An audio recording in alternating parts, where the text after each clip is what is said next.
கண்ணன் தந்த பொக்கிஷம். பகவான் கிருஷ்ணர் மேல் மிகுந்த பக்தி செலுத்தும் ஒரு பெண் துவாரகையில் வசித்து வந்தாள். உலகியல் கடமைகளை கூட மறந்து கிருஷ்ண பக்தியிலேயே காலத்தை கழித்தாள் அவள். ஆனால் பொருளாதார பிரச்சனை உட்பட பல்வேறு பிரச்சனைகள் அவள் வாழ்வில் இருந்தன. கண்ணன் மேல் பக்தி செலுத்தும் தனக்கு ஏன் இத்தனை பிரச்சனைகள் என அவள் வியந்தாள். இதை கண்ணனிடமே நேரில் கேட்போம் என ஒரு நாள் துவாரகை அரண்மனைக்கு சென்றாள். கண்ணன் அவளை பரிவோடு பார்த்தான். சொல் பெண்ணே, என்ன சிக்கல் உனக்கு என்று வினவினான். கண்ணக்கடவுளை தரிசித்த பரவசத்தில் அவள் விழிகளில் ஆனந்த கண்ணீர் வழிந்தது. விழிநீரை துடைத்துக் கொண்ட அவள் தளதளப்போடு பேசலானாள். உன்னையே பக்தி செய்து வாழ்கிறேன். ஆனால் என் வாழ்வில் பொருளாதார பிரச்சனை உட்பட பல பிரச்சனைகள் இருப்பது ஏன்? பல கவலைகள் என்னை தின்கின்றன. இவற்றிலிருந்தெல்லாம் என்னை கடை தேற்றக் கூடாதா? அவளையே கூர்மையாக பார்த்த கண்ணன், அதெல்லாம் இருக்கட்டும், நான் ஒன்று சொல்வேன், எனக்காக அதை செய்வாயா என கேட்டான். உன் விருப்பப்படியே நடப்பதில் தானே எனக்கு ஆனந்தம். நீ சொல்வதை செய்ய தயாராயிருக்கிறேன் என்றாள் அவள். என் விருப்பப்படி நடப்பதாக சொல்கிறாய். என் விருப்பமே நீ நடக்க வேண்டும் என்பதுதான் என்று சிரித்த கண்ணன் அவளிடம் ஒரு கோணிப்பையை எடுத்து வந்து கொடுத்தான். முடிச்சு போட்டு இறக கட்டப்பட்டிருந்தது அந்த பை. பெண்ணே, நான் சிறிது காலார நடக்க போகிறேன். நான் நடக்கும் போது இந்த கோணிப்பை உடன் வர வேண்டியது மிக அவசியம். என்னால் இதை சுமக்க முடியாது. இதை நீ சுமந்து கொண்டு என்னுடன் நடந்து வர வேண்டும். நான் எங்கெல்லாம் போகிறேனோ அங்கெல்லாம் இந்த பையை நீ சுமந்து வர வேண்டும். ஆனால் இதை கீழே இறக்கி வைக்க கூடாது. சொல், நீ அப்படி என்னுடன் சற்று நேரம் வர சம்மதமா? மலர் மாலை கட்ட சொல்வான், முத்து கோக்க சொல்வான் என்றெல்லாம் எதிர்பார்த்தால் ஓர் அழுக்கு மூட்டையை தூக்கி கொண்டு பின்னால் வர சொல்கிறானே. ஆனால் கண்ணன் சொன்னால் செய்ய வேண்டியதுதான். அதில் மாற்று சிந்தனைக்கு இடமில்லை. அவள் மூட்டையை தூக்கி பார்த்தாள். சற்று கனமாக தான் இருந்தது. அதனால் என்ன? கண்ணா, கட்டாயம் சுமந்து வருகிறேன் என்றாள் அவள். பெண்ணே, நான் சில நிபந்தனைகளை சொல்ல விரும்புகிறேன். இந்த மூட்டையை நீ கீழே வைக்காமல் தூக்கி வர வேண்டும். கீழே வைத்தாலோ, நான் சொல்லும் முன் திறந்து பார்த்தாலோ உன் உயிருக்கே ஆபத்து நேரும். என் நிபந்தனைக்கு உட்பட்டு இதை தூக்கி கொண்டு என் பின்னால் வர முடியுமா என்று யோசித்து சொல். கண்ணன் சொன்னதை கேட்டு அவள் பதறி போனாள். கண்ணா, என்ன பேச்சு பேசுகிறாய் நீ? இதில் யோசிக்க என்ன இருக்கிறது? நீ எதை சொன்னாலும் நான் செய்வேன். கட்டாயம் மூட்டையை சுமந்து உன் பின்னால் வருவேன். நீ உத்தரவிட்டால் அன்றி இதை திறந்து பார்க்கவும் மாட்டேன். கண்ணன் மன நிறைவோடு, சரி, அப்படியானால் என் பின்னால் வா என சொல்லி நடக்கலானான். அவள் மூட்டையை கையில் தூக்கியவாறு அவன் பின்னால் நடந்தாள். இது யாருக்கானது? யாரிடம் கண்ணன் இதை கொடுக்க போகிறான்? இதில் உள்ளே என்ன இருக்கிறது? எங்கே செல்கிறோம்? ஒன்றும் தெரியவில்லை. ஆனால் மூட்டையின் கனத்தை சுமந்து கொண்டு நடக்க முடியவில்லையே. கண்ணா, இதை சுமக்கவும் நீதான் உடல் வலுவை தர வேண்டும்.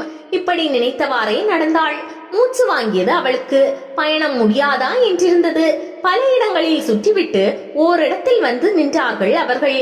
நம் நடைப்பயணம் இதோடு நிறைவடைகிறது என்று நகைத்தான் கண்ணன். இப்போது மூட்டையை நீ கீழே இறக்கி வைக்கலாம், கேள்விகளையும் கேட்கலாம் என்றான்.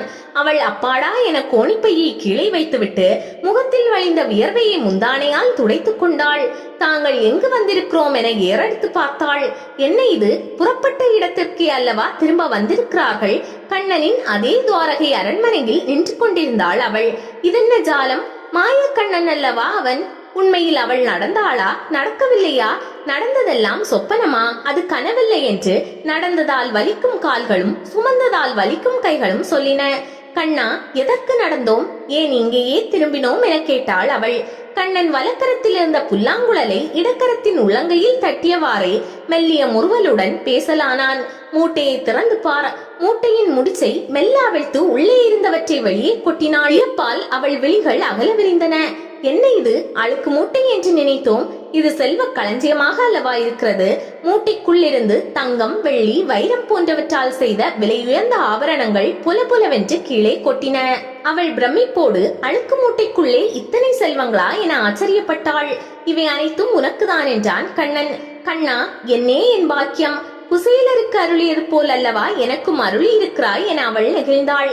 பெண்ணே, இந்த மூட்டையை நீ சுமந்து கொண்டு வந்த போதும் இதே செல்வம் தான் மூட்டைக்குள் இருந்தது.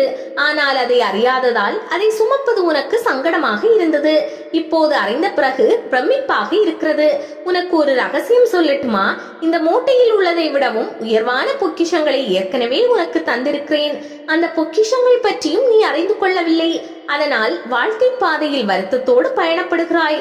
உனக்கு மெய்வாய் கண் மூக்கு செவி என்ற ஐம்புலன்களை கொடுத்திருக்கிறேனே, உடல் இயங்க அதில் உயிரையும் இணைத்திருக்கிறேன். நீ கீழே கொட்டிய இந்த பொக்கிஷங்களில் ஒன்று கூட நான் ஏற்கனவே உனக்கு கொடுத்துள்ள பொக்கிஷத்துக்கு இணையாகாது. கீழே கொட்டிய பொக்கிஷங்களை நீ அனுபவிக்க வேண்டுமானால் நான் ஏற்கனவே உனக்கு கொடுத்துள்ள பொக்கிஷம் இருந்தால்தான் முடியும். யோசித்து பார். அற்புதமான பொக்கிஷத்தை நான் ஏற்கனவே உனக்கு கொடுத்திருந்தும் நீ வருத்தத்தில் ஆழ்ந்தது சரிதானா? நீ என் மேல் பக்தி வைத்திருக்கிறாய், அது நல்லதுதான். உன் மனக்கவலைகளுக்கு பக்தி சிறந்த மருந்து. தொடர்ந்து பக்தி செய். ஆனால் அது மட்டும் போதாது.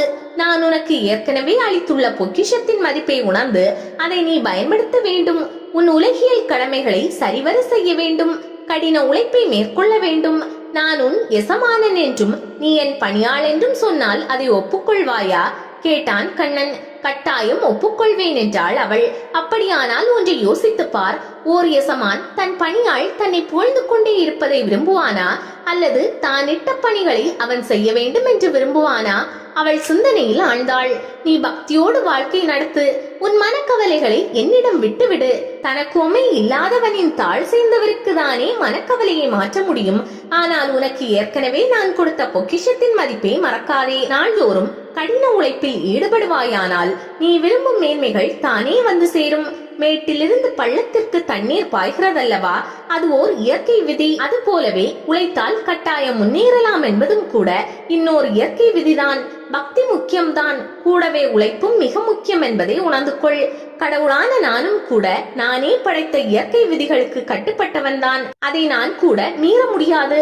நல்லது, இந்த செல்வங்களை எல்லாம் எடுத்துக்கொண்டு சென்று வா. அவள் பரவசத்துடன் கைகூப்பினாள். கண்ணா, அர்ஜுனனுக்கு கீதோபதேசம் செய்த நீ இன்று இந்த அடியவளுக்கும் ஒரு உபதேசம் செய்திருக்கிறாய். நீ ஏற்கனவே எனக்கு தந்த பொக்கிஷங்களான மெய்வாய் கண் மூக்கு செவி என்ற ஐம்புலன்களும் என் உயிரும் எனக்கு போதும். விலை மதிப்பற்ற அந்த பொக்கிஷங்களின் முன் இதோ கீழே கொட்டி கிடக்கும் இவை மதிப்பில்லாதவை. இவையெல்லாம் துவாரகை அரண்மனையில் உன்னிடமே இருக்கட்டும். நான் பக்தி யோகத்தில் ஈடுபட்டு பக்தி செய்வேன். கூடவே தர்ம யோகத்தில் ஈடுபட்டு கடினமாய் உழைக்கவும் செய்வேன். இதுதான் இன்று நான் பெற்ற ஞானம். அவள் கண்ணனை வணங்கி விடை பெற்று தன் இல்லம் நோக்கி கம்பீரமாக நடந்தபோது கண்ணனின் வலக்கரம் உயர்ந்து அவளுக்கு ஆசி வழங்கியது.